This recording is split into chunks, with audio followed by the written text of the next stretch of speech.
things don't change overnight. These are large airlines, large companies. We're talking about, daily operations, but we're also talking about huge amounts of money being managed, as part of this merger. Do you think in this particular environment and industry, the pilots believe that they have enough leverage to get what they are asking for?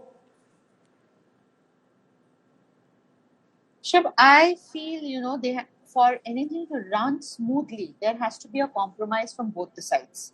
So when the pilots have revolted for the pay structure, I'm sure that the cut must have been something that they are not able to manage with. They are not able to accept.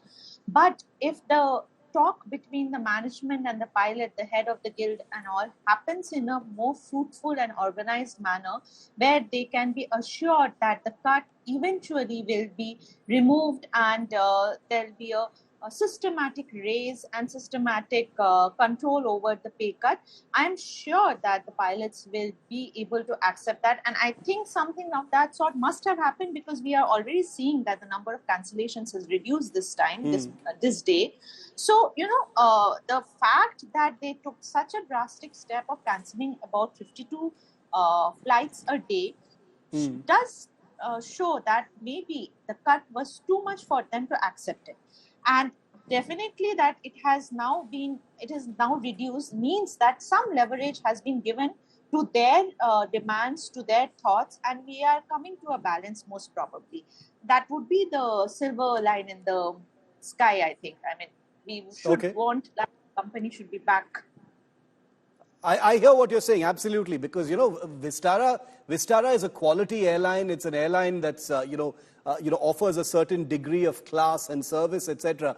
But it's an airline that, all of us have traveled in. It's very much part of the menu of airlines that, frequent flyers have available to them. And therefore, for Vistara to be suffering in this manner is something that impacts everybody's schedules, whether it is in terms of options available, whether it's in terms of, as Siddharth said, the price of tickets, etc. So my last question is to Siddharth, which is, do we have this is just for our viewers, because they'll be wondering, when is this crisis going to end? If there is no plan B in terms of, backup pilots, etc., are you hearing anything from within the company or industry of, by when this entire situation will be resolved, Siddharth? There is no word on that, and our reporters are also tracking that continuously. But I would point out here that the new contracts that many of these pilots were supposed to sign, that was supposed to have happened in March. We haven't heard whether there is a extension.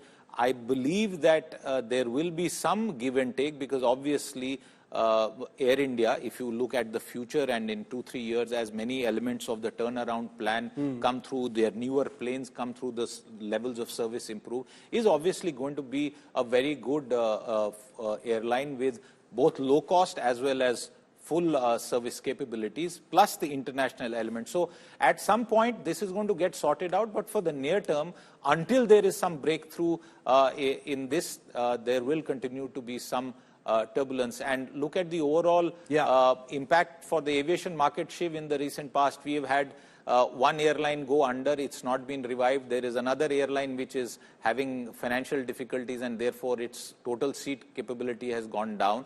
Plus you have troubles at the airports in terms of their capacity. So as more and more Indians fly, as Bharat flies and takes to the air, it is increasingly becoming a slightly more tedious experience than it was several years ago. Okay, so it's going to be a hot summer.